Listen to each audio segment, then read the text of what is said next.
I know you're tired of talking about Aaron Rodgers, but hear me out. There is good reason to expect him to succeed this year. In fact, there are lots of good reasons, and all of them are named Mike Tomlin. Let me start with this. When Tomlin had a Hall of Fame quarterback, all he did was win. He and Ben Roethlisberger won 136 games together. In the history of the NFL, only Brady and Belichick won more. Now, I can already hear you. Rodgers isn't that player anymore. Okay, fine. Tomlin is 47-37-1 without Ben. That is an average of 10-7 per year with Kenny Pickett, Mason Rudolph, Russell Wilson, Mitch Trubisky, Devlin Duck Hodges, Charlie Batch, Justin Fields, Landry Jones, Mike Vick, Dennis Dixon, and Byron Leftwich at quarterback. You tell me, which of those guys Rodgers is not going to outplay? Mike Tomlin always overachieves. That's not an opinion, people. It's a fact. The Steelers have gone over their win total in each of their last 5 seasons, and they do it by winning close games. In those 5 seasons, Tomlin has won 65% of his games decided by 6 points or fewer. Rodgers and the Jets were 0-7 in those games last year. He is the perfect coach for what Aaron can still be. And here's one more thing. In Pittsburgh's 3 seasons post-Big Ben, they're 17-2 in games without a turnover. I'll give you one guess. Which quarterback has the lowest interception rate in NFL history? That's right. It's Rodgers. So in closing, let me simply say I have seen this movie before. In 2009, after playing for the Jets and being left for dead, a 40-year-old Brett Favre went to Minnesota, went 12-4, and made the NFC title game. So are you telling me that history can't repeat itself? I would say don't bet against it. That's what I think is going to happen in Pittsburgh this year. Yes. Boy, I'll just say it for you. You cooked. That was fire. So Brooke Pryor is there with them every single day. I want to dive into what you have seen in the relationship so far, but let's start with that. I'm sitting here telling you, Damien Woody, the Steelers are the steal of the season. They're not going to be good. They're going to be way better than people are expecting. You buy it? Yes. I'm starting to really buy it right now because, you know, Greeny, we're both Jet fans, and we saw Aaron Rodgers, who was hurt last year.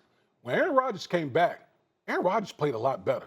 And I think the point that you brought up, and I think it's a good point, the one thing that Aaron Rodgers does very well is take care of the football. Mm-hmm. And when you look at the way the Pittsburgh Steelers played last year, particularly at the quarterback position, the reason why their defense got worn down, because they didn't get anything out of the quarterback.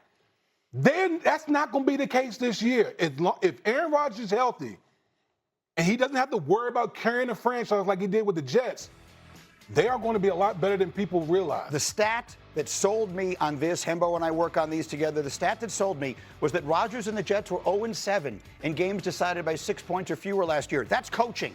Coaching is what wins you these games around the margins. You just need to be better at that. Mike Tomlin is to compare Mike Tomlin to what the Jets had in coaching last year. It would be unfair to both sides of them. So it's ridiculous. It's not even worth talking about. He's going to be just this much better, and Tomlin is that much better. This team's going to win a lot of games. Yeah, I've been high on the Steelers' projection going into this, but I feel like someone has to offer a little sober analysis of the Aaron Rodgers that they're getting. Yes. His last 2 full seasons, he wasn't the no interception throwing Aaron Rodgers. He threw double-digit picks in both of his last 2 full seasons, one with the Packers and one with the Jets. And I think that I believe in this situation, not because I think Aaron Rodgers can be the greatest version of himself. It's because, to what D. Wood said, we saw that he still has the ability to make those throws. They're not going to ask him to make a lot of those throws. They're going to rely a lot more on their defense and hope that in those tight situations, the combination of Aaron Rodgers and Mike Tomlin will help them prevail. All right, so now let's go to our sort of eyes on the ground, if you will. Brooke, you've been there from day one. What have you observed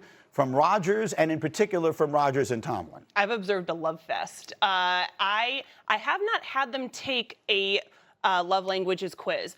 But if I were, I can almost guarantee you their love languages would be the same. It's words of affirmation and it's quality time. What have we heard that Mike Tomlin sold Aaron Rodgers on? It's every time they talked, I'm not talking to you as a coach, I'm talking to you as a friend. Let's spend some time together. Let's bond. Tell me about your inner circle. You mentioned a name one time, I'm going to bring it up next time and ask how that person is doing.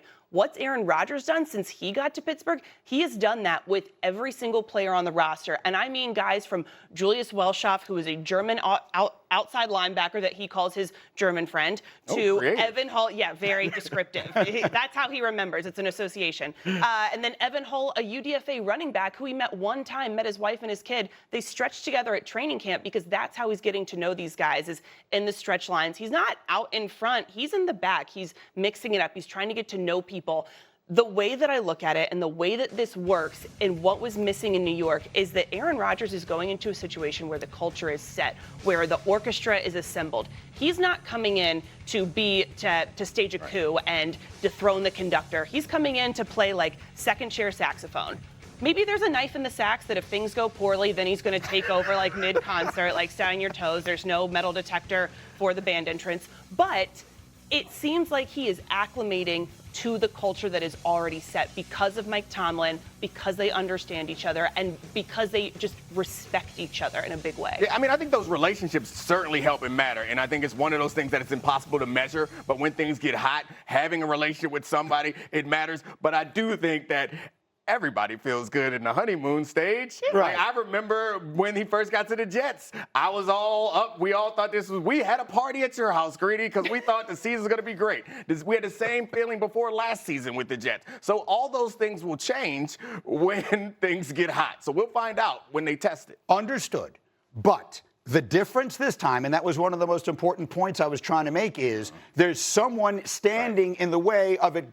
Once things started going bad last year, it snowballed. The owner got involved much too early. The coaching was a catastrophe. Everything that could go wrong did go wrong, and still 0-7 in 6-point games is an anomaly. If they win half of those games, the Jets are in the playoff chase as bad as they were. This team is way better than that, and they've got Mike Tomlin, who was like the human roadblock to skids, right? Like, I'm going to lose 4 games in a row. No, we're not. Mike Tomlin's not going to allow that to happen, and he won't allow it to go off the rails. I really think this has a chance to be way better. Why are you looking at me like that? It did go off the rails at the end of last season. They did lose 4 in a row. Because the quarterback play was so bad. Watching them play, it looked like they gave up offensively. It did, and I think that will help. But Mike Tomlin, he can stop a lot of stuff. But you're right, it does take 2 in this case. No, I mean, I feel like I'm the one that is positioned as like the non-believer in this situation when I'm not. But also, like, someone has to be realistic about these expectations, because you are hearkening back to like championship level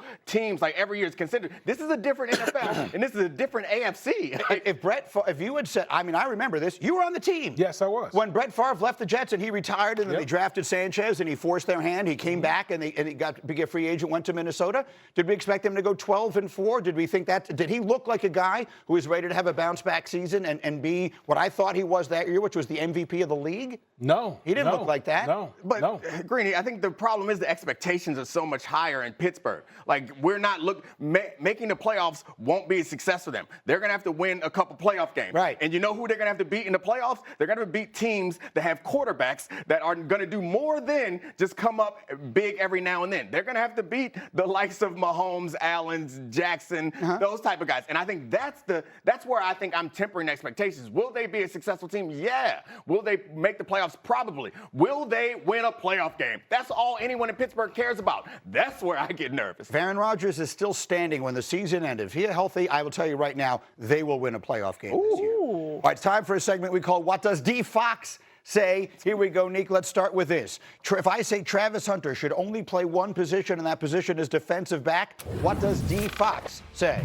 I would ask you, why do you hate amazing? And I would probably say that you didn't believe that we should go to the moon. You were against Apollo 11, I believe. Like, awesome sometimes, awesome for the sake of awesome is worth it. We've never seen this before, so let's let Travis Hunter shoot for the stars. All right, next one. If I say Cam Ward will transform the Titans franchise in year 1, what does D. Fox say? I'd say you're absolutely right. We've seen it happen more and more often, I think, in recent seasons. The last few seasons, we've had Jaden Daniels, we've had C.J. Stroud, we've had guys come into this league and change the franchise right away. We see with what Cam Ward is bringing down there seems to be a culture shift, and he has the incredible talent to back it up. I'm high on his future and the future down there in Tennessee. And I got one more in the Giants, last one. If I say Abdul Carter will win Defensive Rookie of the Year, What does D5 say? I say it's a safe bet. I think he has the talent. He has the defensive line around him, so he won't get doubled or game planned against. And I think he's in the city of New York, where he's going to get a little bit more attention. The one question I have is how many opportunities he's going to get sacks if that offense can't put up numbers. But I'm feeling a little bit more confident about what they have happening at the quarterback position. So I think it's a good, safe bet to say Abdul-Jabbar is going to be the defensive rookie. Division where weird things are going on in a lot of places. You never know what the Giants are capable of doing. So much football on the menu all morning long. But let me take you next to the performance of